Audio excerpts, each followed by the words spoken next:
non-existent to me. I have a 5-pound B&C fire extinguisher in the back that's mounted properly and secure. It's filled and it's up to date into the green, and it comes complete with a safety pin. I have 3 red reflective emergency triangles that stand on their own, and spare fuses and bulbs as needed. My floor is mounted properly and secure, of course. No debris that could roll up underneath my pedals. My gear shift is mounted properly and secure, not cracked, bent, or broken. It's also in a neutral position. Okay. My pedals are free of any obstruction that would block their operation. My clutch pedal has no more than 1 inch of play. My steering wheel is mounted properly and secure, not cracked, bent, or broken. Has no more than 2 inches of play on a 20-inch wheel. I will now perform a safe start. A safe start is pushing the clutch all the way to the floor, double checking the gear shift is in neutral, making sure my brakes are engaged, turning the key 1 click, waiting for my emergency lights to go on and come off, including the ABS light. I will wait for all my gauges to sweep, which they have. Now I will start the engine, hold my hand over the key for 5 seconds to ensure that the oil pressure rises between 20 and 60 psi. Oil pressure is rising between 20 and 60 psi. My water temperature will rise according to the temperature of the engine between 180 and 210. My voltmeter will rise between 12 and 15. I have enough fuel and DEF for this trip, and my air gauges will rise to an operating pressure of 120 to 140. My left turn signal, right turn signal, right indicator, and dash lights work. My hazard lights work. Okay, my defrost works. And my floor heat works. My city horn and my air horn works. As I look around, I see that all my glass is mounted properly and secure. My side windows go up and down accordingly. My windshield is mounted properly and secure, not cracked, bent, or broken. No illegal stickers or debris that would block my view. And my mirrors are both mounted properly and secure, not cracked, bent, or broken.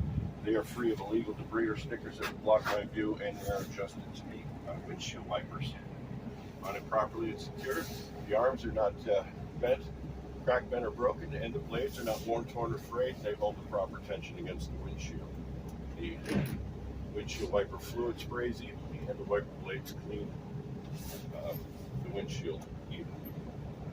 Now I'm going to perform a governor test by assisting the engine in building up air pressure to 120 to 140 until we hear a sneeze or a release of air.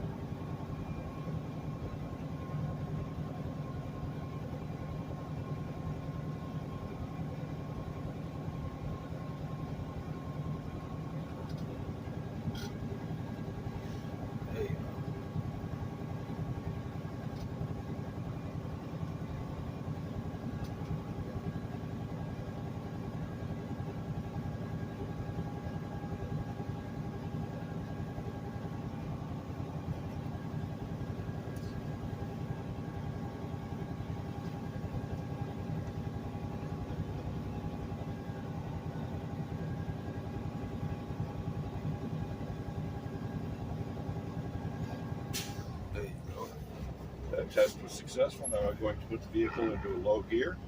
I'm going to release my tractor brake and put a tug on the trailer brake to make sure the trailer brakes are holding.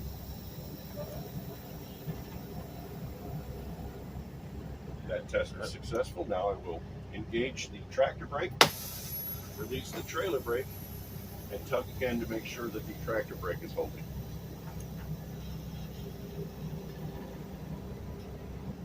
Tractor brake is holding. Now I will perform a service brake test. I will pull forward at 5 miles an hour with my hands loosely on the wheel. I will come to a stop and make sure that the vehicle does not pull to the left or to the right, which could indicate a brake or suspension problem, possibly a low tire issue as well.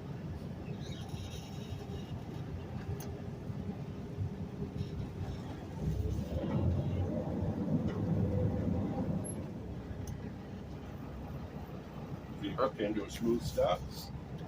Did not pull to the left or to the right. Those tests were successful. Now I will re-engage my brake, shift the truck to neutral, and assist the motor once again in building up to 120 to 140 until we hear a second governor release.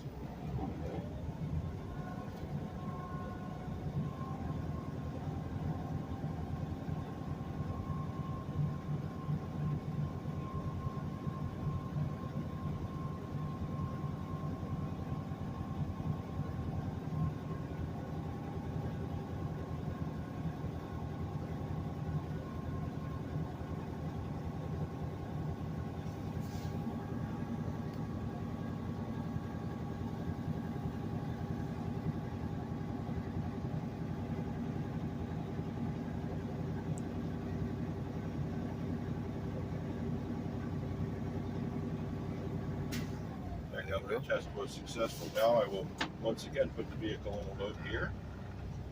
This time releasing both brakes. I'm going to turn off the engine, let the air settle, release the clutch and the brake, turn the key back on, wait for the gauges to cycle. I will now remove my cell phone from my pocket. I'm going to set a timer for 60 seconds, apply the service brake, and then once the air is again settled, I will start the timer and hold it for 60 seconds, and in that 60 seconds, we should lose no more than 4 PSI.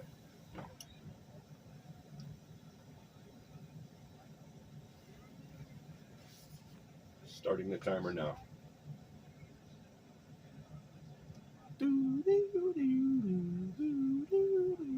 For the sake of efficiency, time is up.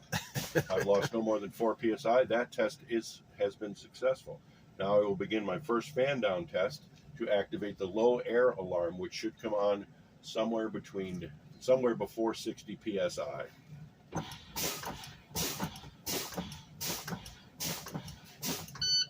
There our low air alarm is. Now I will continue to fan down the brakes until my emergency brakes activate, popping out the valve somewhere between 20 and 40 PSI.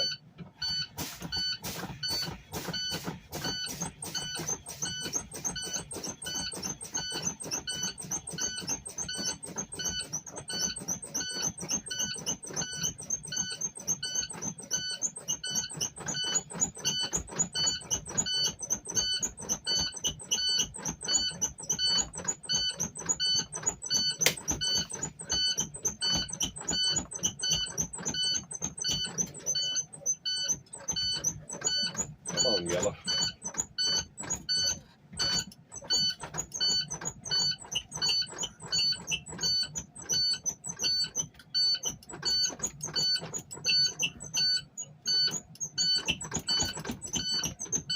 Did it pop?